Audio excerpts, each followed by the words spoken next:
Sankirtanam.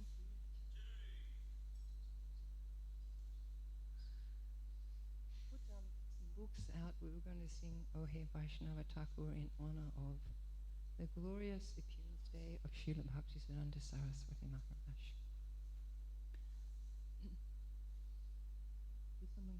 You got the books? Yeah? Okay.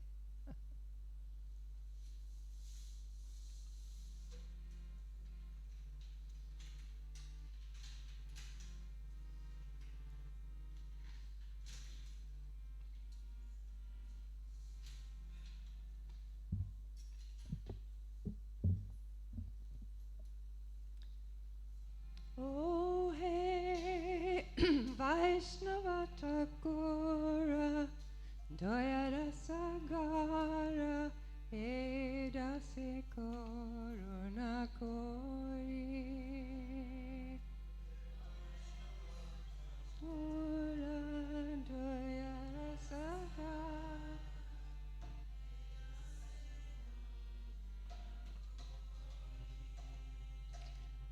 Diya Parajaya Shadoheya Maya Tomara Charana Dhori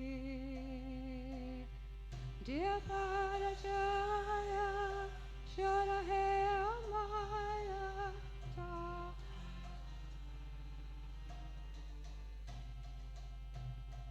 Jaya Vegodomi Jai Dosha Shodhi Jaya Guna Deho Dase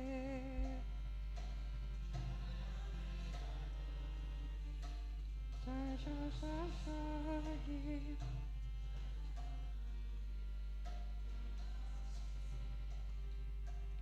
Jaya Satsanga Deho He Amare Boshe Changara Ashe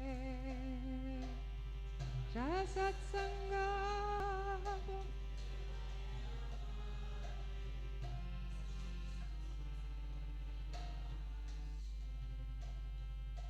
Ekaki Amara Nahi Paimbala Harinama Sankirtane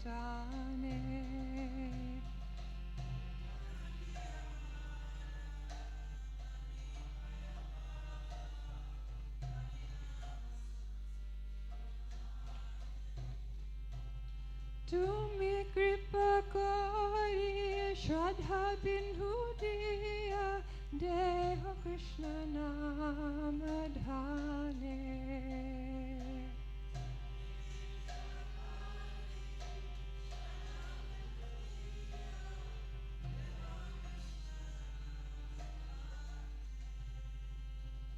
Krishna se tomara Krishna dite paro Tomara Shakati Ache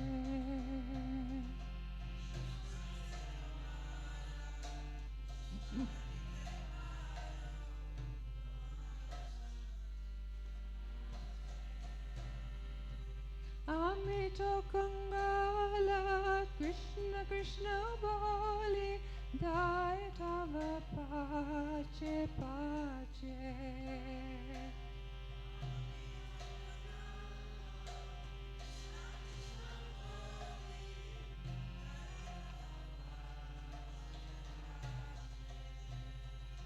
Vaishnava Thakura Doya Rasagara Edase Karuna Kori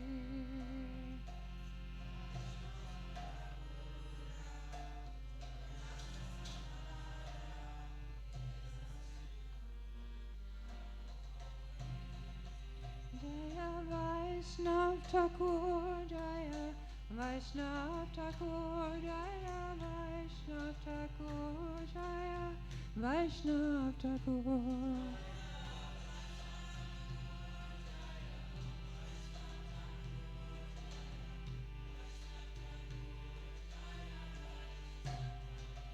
Jaya Vaishnav Thakur Vaishnav Thakur Jaya Vaishnav Thakur, Jaya Vaishnava Thakur.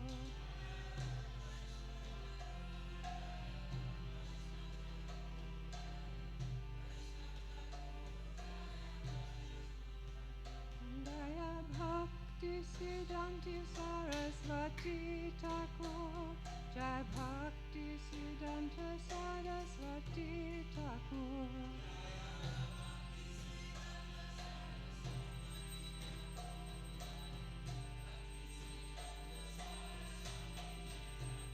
Jaya Bhakti Siddhanta Saraswati Thakur, Jai Bhakti Siddhanta Saraswati Thakur.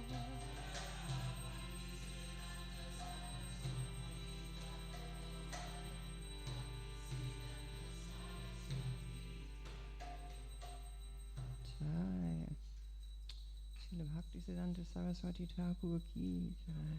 O Venerable Vaishnava, O Ocean of Mercy, be merciful to me, your servant, and purify me by the shade of your lotus feet. Your feet I humbly hold. Someone else, number 2?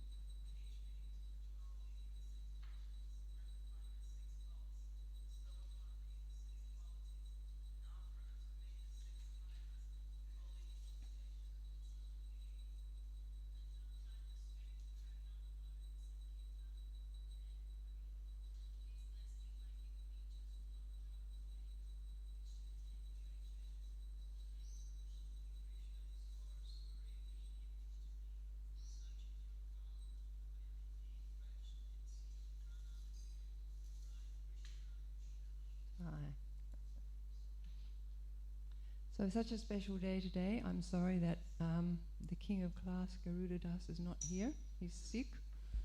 So I was asked yesterday to step in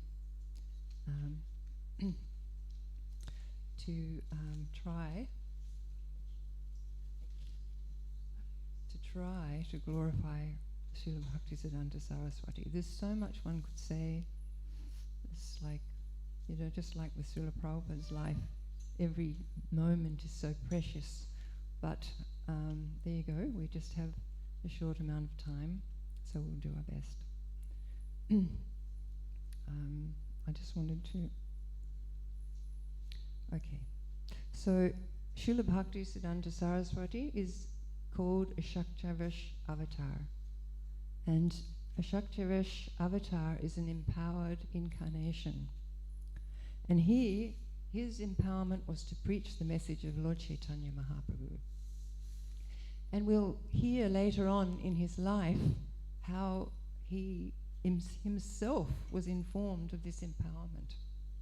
There's a wonderful incident where he himself became aware of this empowerment. So, unfortunately, the pure message of Lord Caitanya was being transferred and spread by his devotees, but after time passed, it's said 200 years, this is a quote from Srila Prabhupada, that around 200 years before Srila Bhaktisiddhanta advented, at that time the teachings of Lord Caitanya were becoming spoiled.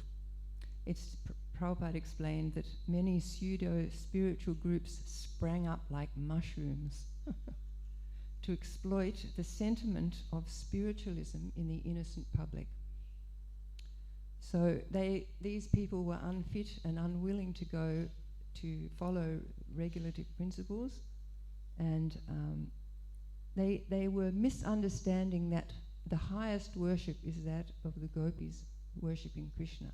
They misunderstood it, and they mixed it with materialistic lust, and all sorts of anomalies occurred in the philosophy. And there were many, many of them. So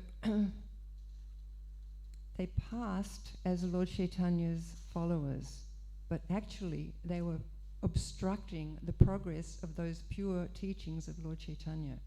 So when Srila Bhaktivinoda Thakur understood what was going on, what had happened to Vaishnavism, so much so that the British really looked down on Vaishnavas, because the reputation gained by the Vaishnavas who were acting in these ways was very ghastly for someone who was, like a religious Christian. So they'd done great disservice, you could say, to Lord Chaitanya's teachings. And Srila Bhaktivinoda Thakur very vigorously preached against this, and he wrote many articles, books against these various practices. So he was actually trying to initiate reform, but he was one person, and it was a huge task. So he actually he gained a transfer to Jagannath Puri in 1871, and was very happy there.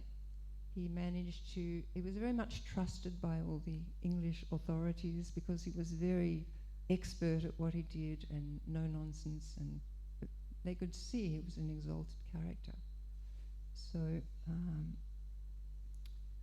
So right close to the temple, in February 6th, 1874, at 3:30 p.m., this divine appearance of Srila Bhaktisiddhanta Saraswati occurred. And when he was born, it's described that the umbilical cord was around him like a Brahman thread. So that was like a sign. And as it happened, Srila Bhaktivinoda Thakur had been praying for a ray of Vishnu to come and help him in his preaching. He needed help. It was so difficult. His task was so huge. So he had prayed this way. So then an astrologer, a well-known, experienced astrologer who was there at the time,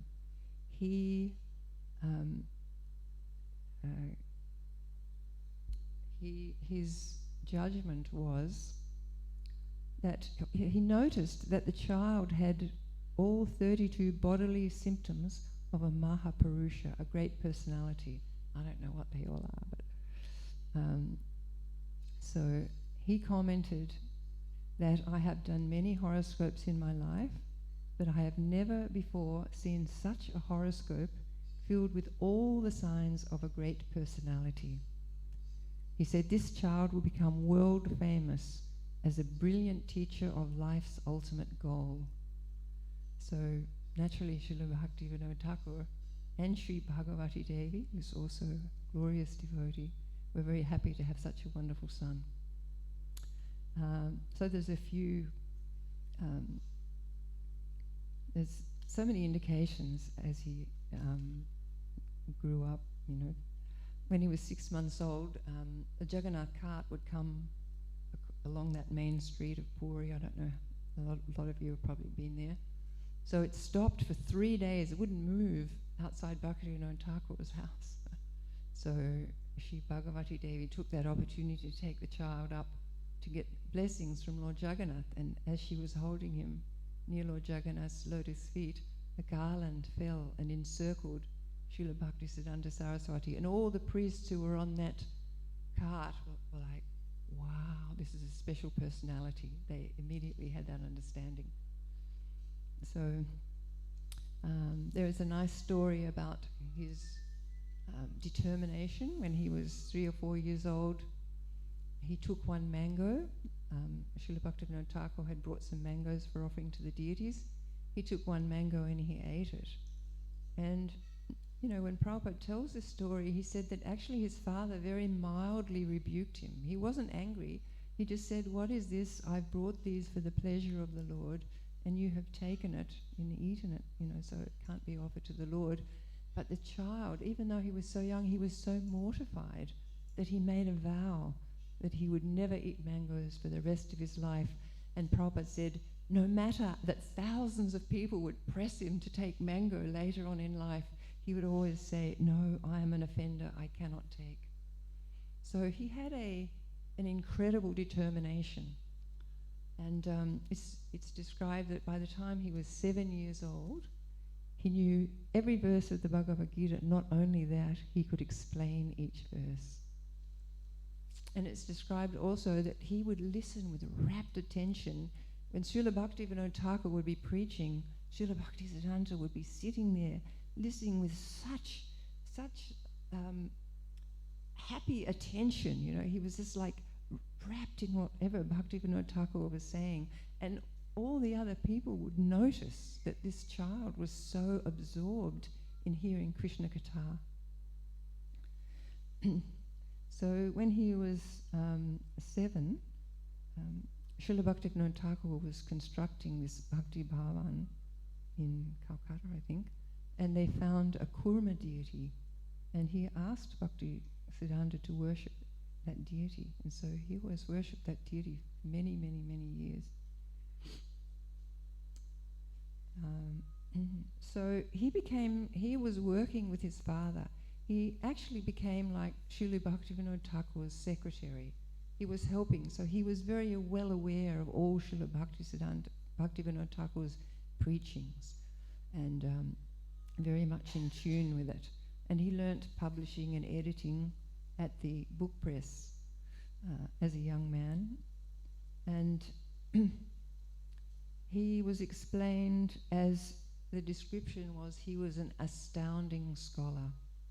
And two of his tutors gave him the name Siddhanta Saraswati, because he could understand the real meaning of everything, and he was gifted by Saraswati. They're blessed by Saraswati, they felt. So even in school, he would get excellent results, but he would never study. A bit like Narottam Das, never studied but knew everything. And he loved to debate. Whomever he met, he would debate. And he had such a logic that he was very difficult to defeat in a debate.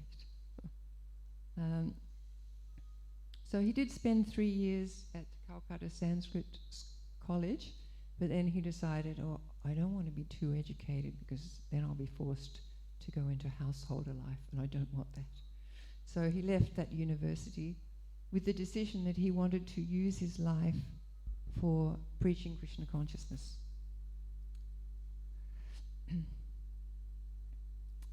So then we come to his contact with Gaurkishore Das Babaji. So at that time, when he met Gaurkishore Das Babaji, that was in Mayapur, and the first time he saw Srila Gaurkishore Das Babaji, who travelled with nothing, he was completely renounced, he was walking along and he was singing this beautiful bhajan about Srimati Radharani, much like the Goswamis. They were saying to Krishna, are you here? Are you over on the hill at Govardhana? Are you here? They were always like searching, where are Radha and Krishna? So this was a bhajan about Radharani, and it would mention all the different holy places around Vrindavan, and is Radharani there? And he was singing this bhajan so ecstatically that Srila Bhaktisiddhanta actually followed along behind and wrote down the words for that bhajan. To the end of his life, he kept that piece of paper where he'd written down those words of Srila Gaurkishore Das Babaji's bhajan about Srimati Radharani. So and Gaurkishore Das would come and speak Krishna Katha with Bhaktivinoda Thakur, and very sort of like-minded about preaching Lord Chaitanya's message, and he sometimes would stay there. So Srila Bhaktisiddhanta became very attracted to him, even though Gaurkishore Das was functionally illiterate. Not like he couldn't read, but he was functionally illiterate. But he was a very absorbed devotee. So when Srila Bhaktisiddhanta mentioned that he would like to take initiation from Gaurkishore Das Babaji, Srila Bhaktivinoda Thakur was very pleased. But I think I should read. I would like to read actually what Srila Bhaktisiddhanta, what happened when he attempted to take initiation. Anyway, sorry, I haven't got it written down. So he approached Gaurkishore Das Babaji that I would like to take initiation. He was like, I'm not taking any disciples. And he said, you're such a scholar, as if, I'm not going to take you as a disciple. And then Srila Bhaktisiddhanta became quite insistent and would keep asking. And he said, oh, all right, I'll ask Thakurji. And then he would go back and say, so, have you asked? Oh, I forgot to ask. And again he would go back, have you asked again? He said, oh, anyway, in the end, because he just felt so, it was such a different material, from such a different material level. Srila Bhaktisiddhanta was such a brilliant scholar, and Srila Gaurkishore Das was simply a renowned. He used to live under a boat by the side of the Ganges. So he just felt like it was inappropriate, so he turned him down. And then Srila Bhaktisiddhanta became so upset, and he actually cried. And he said, if you don't take me as your disciple, I will give up my life. And Srila Gaurkishore Das Babaji was very well aware of the determination of Srila Bhaktisiddhanta Saraswati. So at that time, he agreed. So he took him to the Ganges with good water, and he initiated him as Varshabhanavi Devi. Varshabhanavi Devi Dayata Das, yes. Srimati Radharani's servant. And it is a fact that Srila Bhaktisiddhanta always kept that service mood to Srimati Radharani as topmost. And he used to say sometimes later on to his disciples, he said, most people worship Radharani because they know it pleases Krishna. We worship Krishna because we know it pleases Srimati Radharani. So he was a real Radharani Bhakta.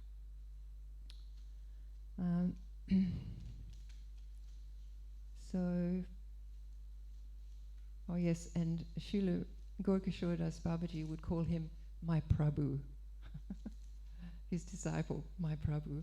And actually Srila Bhaktisiddhanta would call his disciples Prabhu. So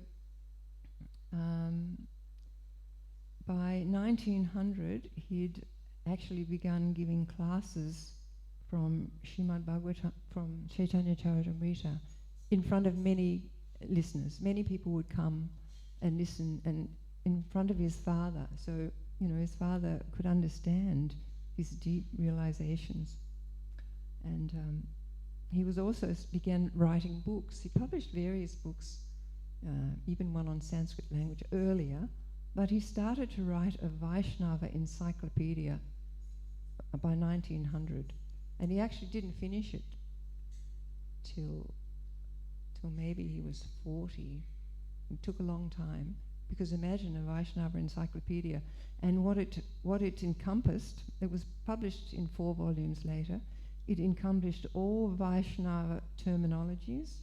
It encompassed brief biographies of great Vaishnavas, introductions to books of the Vaishnava Acharyas, description of Vaishnava Tirthas, conclusion of the Vaishnava texts, etc., etc.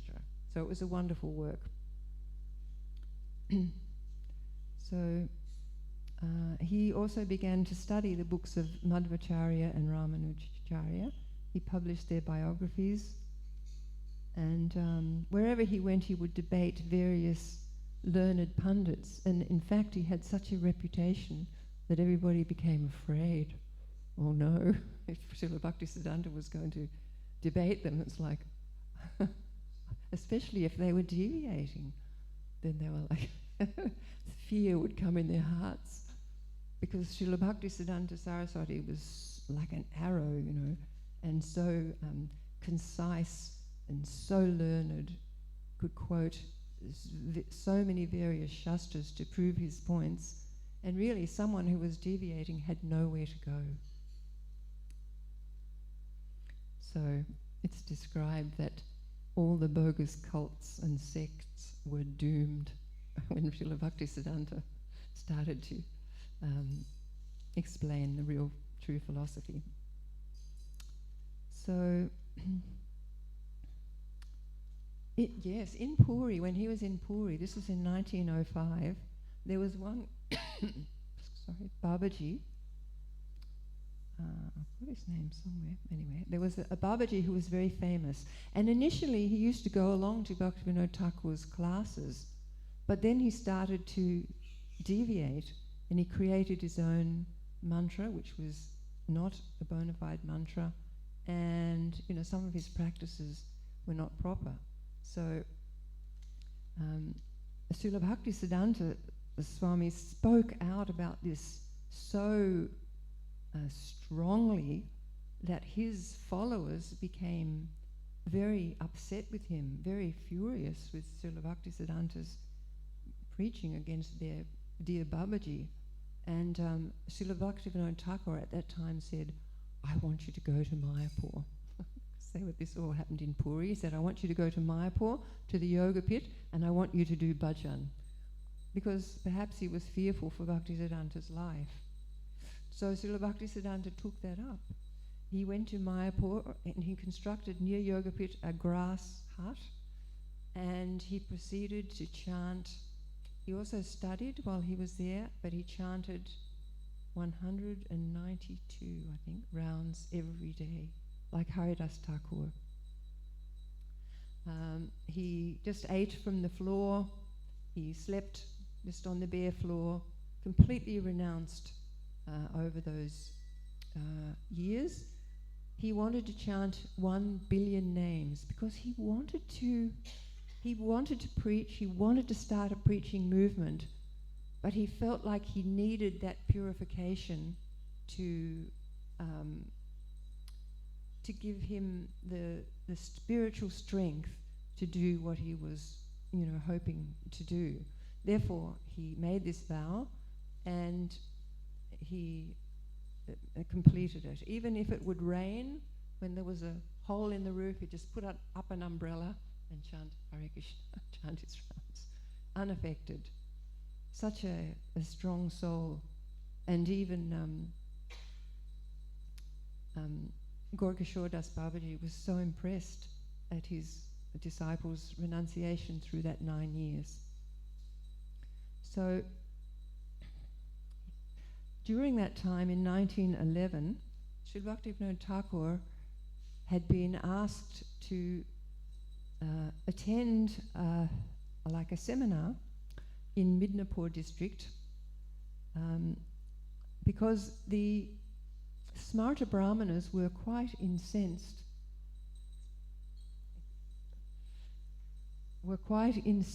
at Srila Bhaktivinoda Thakur's strong preaching against Smarta Brahmanism. He was preaching the pure teachings of Lord Caitanya, and they became very upset. The temple services they were performing was their livelihood, and they were, getting money from the deities and this, that, and the other. And Srila Bhaktivinoda Thakur was castigating them for their deviating from Lord Chaitanya's teachings. So there was a seminar, and it was to do with Brahmanas and Vaishnavas. So Srila Bhaktivinoda Thakur at that time became really sick, and he was concerned, and he actually called out, who will tell the truth? Who will expose these people? Who will give the truth of Lord Chaitanya's teachings? And Srila Bhaktisiddhanta Saraswati was there, and he wrote an essay about Vaishnavas and Brahmanas, and he read it to Srila Bhaktivinoda Thakur. And Srila Bhaktivinoda Thakur, in his sickbed, he was so happy. Srila Bhaktivinoda Thakur said, Saraswati, truly, truly Saraswati. And at that 3-day seminar, there were various speakers, and I think Srila Bhaktisiddhanta spoke on the first day. I don't know if he spoke the other days, but he spoke also, he concluded on the final day. But on the first day, he started out by reading verse after verse after verse on the glories of Brahmanas. And the Brahmanas were feeling really good. And then after some time, he began speaking on Vaishnavas, the glories of Vaishnavas, the true qualities of the Guru, etc. And there was an uproar because it was not what they were expecting. And then various people, from both sides gave their learned teachings. And then on the third day, because there were others there that completely understood the situation of reality between Vaishnavas and Brahmanas, and they also spoke. But it went through. And on the third day, Srila Bhaktisiddhanta was the concluding speaker. So he was so brilliant when he wrapped up the whole thing that nobody could say anything. There was just silence. And then everybody was like in uproar, in gratification, in glad happiness that Srila Bhaktisiddhanta had obviously topped the debate. And everybody wanted to touch his feet, and Srila Bhaktisiddhanta didn't like anyone to touch his feet. So the guards, the police, they, in fear of a riot, they brought a bucket of water and insisted, put your feet in the bucket. So they washed his feet, they added a whole bunch of buckets, and then they drank, and then they gave it out to the crowds. And everyone felt very satisfied because they got the nectar of the lotus feet of Srila Bhaktisiddhanta. So he really he just was able to do this wherever he went. He was so shastric, so scholarly, so well informed, and yet such a beautiful, humble Vaishnava. So in 1914, Srila Bhaktivinoda Thakur left the planet, and Srila Bhaktisiddhanta was sorely affected by such a great Vaishnava's passing. And the following year, Srila Gaura Das Babaji, in 1915, he left. Again, he was stricken with grief that these wonderful devotees had gone. And he spent some time feeling despondent, like, how can I, take over from these great souls? Now, both of them had instructed him to preach. Both Gaura Das Babaji and Srila Bhaktivinoda Thakur wanted him to preach. So he was thinking, I don't have the qualities to do this. I don't have the qualifications to do this. How can I do this? So he was feeling quite, despondent. And then, one evening,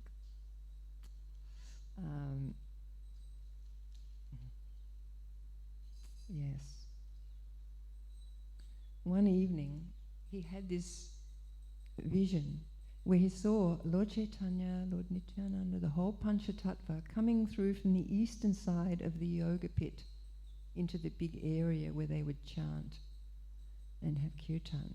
And the whole area lighted up. And then he saw that not only the Panchatattva were there, the 6 Goswamis were there.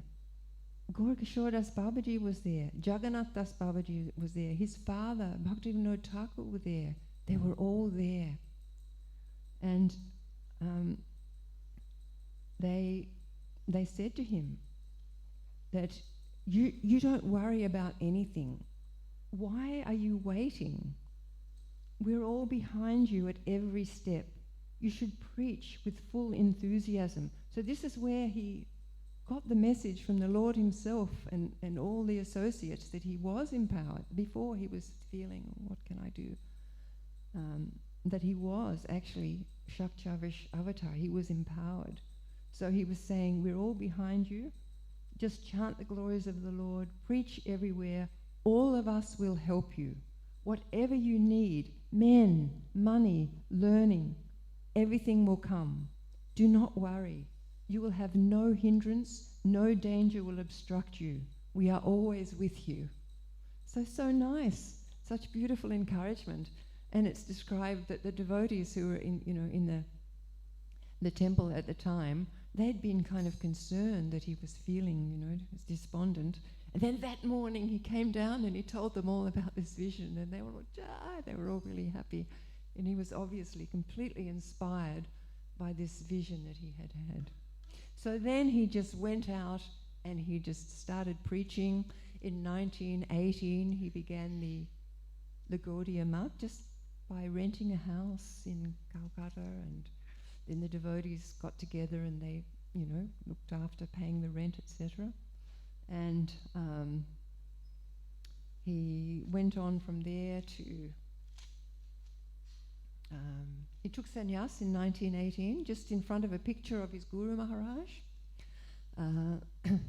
And he just began extensive preaching. He preached to scholars, Indologists, kings, sinners.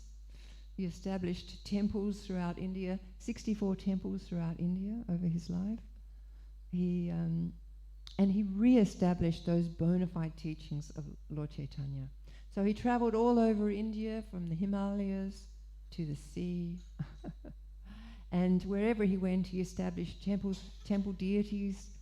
He revived the circumambulation of Navadvip Dham, Gora Mandala, Kshetra Mandala, Puri, Braja Mandala. He published many writings of his own, and he also published his father's writings. He sent out preaching parties everywhere. He established a beautiful temple near Yogapit. Anyone who's been to Mayapur would have seen that lovely temple, where he actually glorifies the 4 sampradayas. You'll see Madhvacharya, Ramanujacharya, Vishnu Swami, etc. in this Nimbarkacharya, in this temple. He also established there a Govardhana hill, Radhakund, Shamakund. So it's a very beautiful holy place. So he did encounter difficulties in Navadvip. The caste Brahmana, because he had this Brajmandala Parikram, he was preaching so strongly against all the various deviations, and the caste Brahmanas and Smarta Brahmanas, were very upset with him, so they actually formed a plot to assassinate him. And first of all, from their followers, they collected 25,000 rupees and they bribed the police officers. The police officers came to Srila Bhaktisiddhanta Saraswati and they said, "We do take bribes, but we're not going to take a bribe for a holy person like you."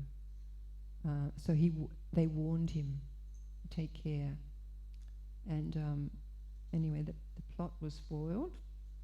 Actually, Pragyan Keshav Maharaj insisted that he take his dress and glasses, etc., because he was also tall and thin, like Srila Bhaktisiddhanta Saraswati, and the disciples forcibly removed Srila Bhaktisiddhanta Saraswati. Anyway, so he was ready. Bhakti Pragyan Maharaj, who was Prabhupada's sannyas guru, was ready to give up his life for his guru. So you can sort of judge how much loving respect they all had for Srila Bhaktisiddhanta Saraswati. And also in 1925, the local priests were trying to protest against Srila Bhaktisiddhanta's debunking the practices of taking money to worship the deity and taking money for reciting Srimad Bhagavatam, etc. So again, on that Navadvip Parikram, they were throwing bricks and stones at Srila Bhaktisiddhanta himself. They threw them at the deities on the top of an elephant. They threw them at the kirtan party, but they simply went on. Nobody could deter them. So he also established dioramas in various places to depict Krishna's pastimes. Beautiful dioramas, or colourfully painted, so that people could see Krishna's wonderful pastimes and Lord Chaitanya's wonderful pastimes. And he toured many sacred places throughout India, and wherever he went, he preached and glorified the Lord. So he also had opposition in Vrindavan when they were doing Rajmandala Parikram from the caste Goswamis. They didn't like that he was giving Brahmanas, Brahman initiation, sannyas initiation to people who hadn't been born in a Brahmana family. So even though they met and discussed it, still when they went to the 7 main temples in that parikram, the doors were closed. And then the shopkeepers closed their doors. And but they went on to all the various holy places. And I think Srila Prabhupada met them out at Koshi. They arrived at Koshi. Our Prabhupada met Srila Bhaktisiddhanta there and the Kirtan party. And I believe that's where, when Srila Bhaktisiddhanta was preaching, he said about Srila Prabhupada, he likes to hear, I have marked him. Because Srila Prabhupada also would listen with rapt attention to everything Srila Bhaktisiddhanta Saraswati said. So he arranged for many teams of sannyasis and brahmacharis to constantly travel and preach. He himself would go sometimes door to door to preach to people, so, give them some literature, sell literature, whatever, and convince people to worship Krishna. So it wasn't like he was just organizing everybody else. He was very humble. He would go door to door himself. So, okay, I got some nice stories from. First of all, I'll tell one little thing. That a personal, well, it wasn't personal association, but it was personal via someone. But when myself and Devadam were preaching in Orissa, we were living in Cuttack. There was a temple in Cuttack that Srila Bhaktisiddhanta had established in 1933, I think. And there were some nice devotees, godbrothers, 2 godbrothers of Prabhupada, and another devotee called Yagyapati. Yagyapati was initiated by Odolomi Maharaj. So we used to go and visit him. He was a beautiful devotee, astrologer. And anyway, he told us that in 1933, when they established that temple, he was always a devotee. So he went along to that temple. And Srila Bhaktisiddhanta, when he met him, he was at the time 14 years old. He was just a boy, schoolboy. And Srila Bhaktisiddhanta, when he met him, he said to him, "Oh, I would really like it if you would come and write for me in Oriya, because, I know Bengali, but, you're from Orissa. Could you come and do some writing in Oriya?" And he was like only too happy. So for 1 week every year, from 33 to 36, he went to that Cuttack temple and he wrote in Oriya. He said to us, I think he did know how to write Oriya, but he was just kindly engaging me. But what he said about Srila Bhaktisiddhanta, because at the time I always thought, Srila Bhaktisiddhanta Saraswati is very severe. You see the photos of him and about his determination and everything. He told me he was so kind. He said, he was so affectionate to me. He was so kind to me. I loved him. He said everybody loved him. He was just so kind. So that was nice to hear that.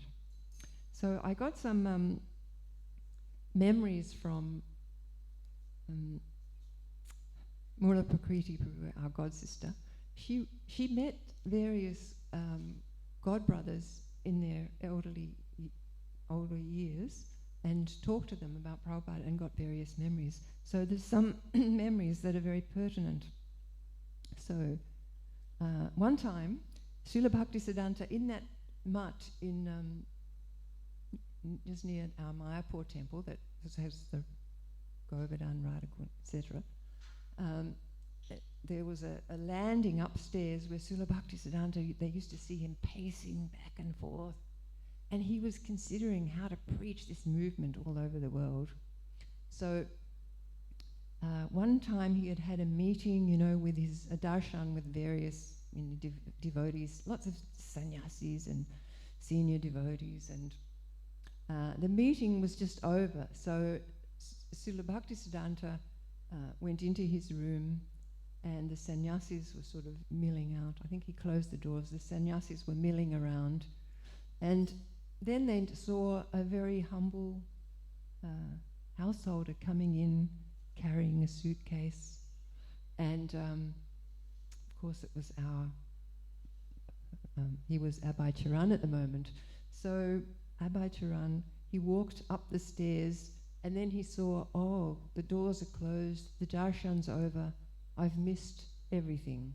So he just turned humbly and he went back down the stairs with his suitcase. And then the door flung open, and Srila Bhaktisiddhanta called out, oh, when he saw Srila Prabhupada, oh, come. So Srila Prabhupada walked up the stairs, and then all the sannyasis were there wanting to go in, and Srila Bhaktisiddhanta went like this. So they all parted, and Srila Prabhupada came through, and the Srila Bhaktisiddhanta took him in the room and closed the doors. And they were all like, what's going on in there? How come we didn't get to go in? Who's he? We're big sannyasis.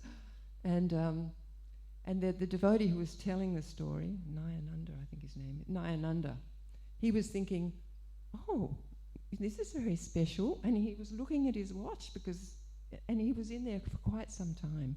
20 minutes, half an hour, something like that. Srila Prabhupada was talking to Srila Bhaktisiddhanta alone. And then he came out, and Srila Prabhupada, all the sannyasis were crowded around the door looking. And Srila Prabhupada went up to each of them and just looked at each one in the eyes and did like pranams. And then he picked up his suitcase and walked down the stairs. Then there was another story. This was the last year that Srila Bhaktisiddhanta did the parikrams, whether it was 35 or 36, I'm not sure. So they were at Champahatta, and it was the last night of the parikram. So that morning, because we know that Srila Bhaktisiddhanta had sent two of his preachers to England, and one of them, Bon Maharaj, he'd come that morning and spoken with Srila Bhaktisiddhanta about trying to preach in England. So everyone was very curious, what happened over in England, what was it like? And at that meeting, that last night, everybody came because they thought that Srila Bhaktisiddhanta might speak about what had gone on. So this is, again, Nayananda Das Brahmachari. He said, so Srila Bhaktisiddhanta said, my deep desire was to take Krishna consciousness across the ocean. And he said, Srila Bhaktivinoda Thakur had a vision that in Mayapur, foreigners will come, a whole city will come. He said, I want you to all take on this vision. Make it part of your seva, each and every one of you. And then he said, I tried, I sent devotees, but I wasn't successful. And then he said, when my mother was leaving her body, she called me to her bedside and she said, your father wanted Krishna consciousness to go to every town and village throughout the world. Now you have to fulfill that. So he said, I'm asking each and every one of you to make this your service. And then he started to scan the audience. It was a big pandal, so he was looking around the whole audience. And then he started to look over at the side, and he was looking at someone, like his eyes were like locked on someone. And Nayananda Das Brahmachari said, I thought he was looking at me. And I'm like, oh no. And then he said he turned back to see who was behind. Could it be someone behind? And he saw Srila Prabhupada, our Srila Prabhupada, sitting behind. And they were locked, their eyes were locked. And then he removed his vision back to the center. And he said, I'm going to make a prediction. He said, the next one of you to cross, the next one of my disciples to cross the ocean in future, however far that may be in the future, will bring back the whole world. That's what he said. And right in front of all those devotees. And we know, of course, Srila Prabhupada was the one. And then another time in the Devananda Mutt,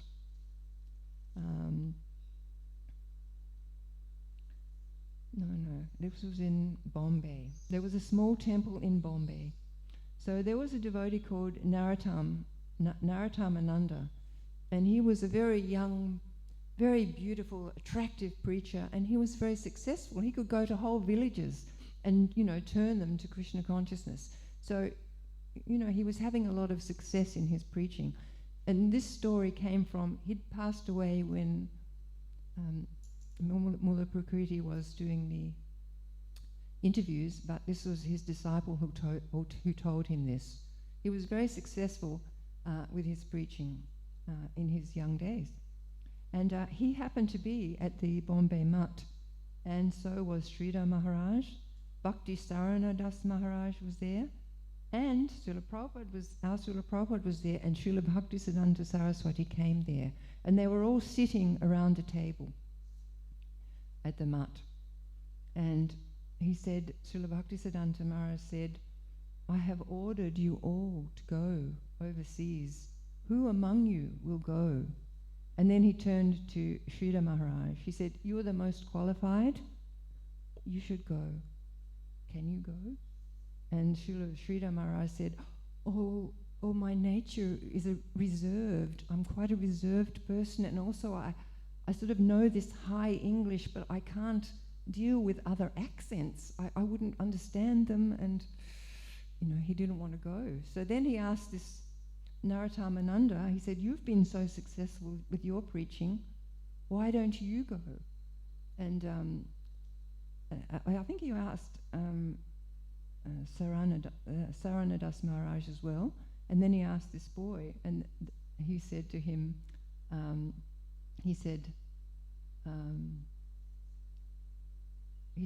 he went to his feet and he fell down at his feet. He said, please don't ask me, Maharaj, please don't ask me. I'm just a boy. I'm just a little boy. I don't have the strength.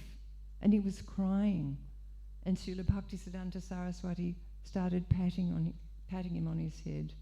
And he said, all right, don't worry. And then he said, Abai Babu, he looked across at Prabhupada, he said, Abai Babu will go. And he said, he will do it. There's no need for you all to worry. And just one last thing, that I didn't actually hear that it was cut off on the memories at the beginning of this, but it must have been, I don't know who Srila Prabhupada told this dream to, but he had, when he was living in Radha Damodar temple, and they've got all those lovely samadhis. He was, I believe, in front of Srila Bhaktisiddhanta Saraswati's, so there's a Pushpa Samadhi there. And then Srila Bhaktisiddhanta came to him in a vision, and he said, what are you, I should get the proper words, sorry.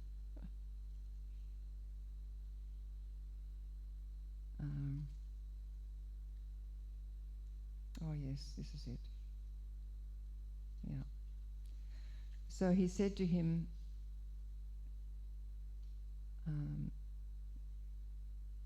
I'm willing you to go overseas. Why haven't you gone? And I couldn't quite catch what Srila Prabhupada said at that time. It's like he wasn't ready or something. I'm not ready or something. And he said, what have you got to fear? I've named you Abhay Charandas, fearless at the lotus feet of the Lord. And Srila Prabhupada said, well, I haven't seen the pathway to do it yet. And Srila Bhaktisiddhanta said, don't you know it's already arranged? He said, across the ocean, they are calling for you. They are crying for you. That was the vision. And so Srila Prabhupada immediately packed up and he went to Delhi. And he was speaking at Delhi, at some, I don't know what the venue was, and he was telling everybody about this vision of, not about Srila Bhaktisiddhanta's vision of someone going overseas. He wasn't telling about this particular dream he'd just experienced, but he was telling about how Srila Bhaktisiddhanta wanted him to go overseas. And he said, if any of you can help me, if anyone here can give any help, please come and speak to me. So by Krishna's arrangement, in the audience, there happened to be the secretary of Srimati Murarji. And he came, and he said, came to Prabhupada after the talk, and he said, Srimati Murarji has these ships, cargo ships that go to America. Why don't you apply to her? So then Srila Prabhupada straight away went to Bombay, and everything happened. So it's all through Srila Bhaktisiddhanta Saraswati's mercy, as Srila Prabhupada was always reminding us. He said, I take no credit, it's all my Guru Maharaj's credit.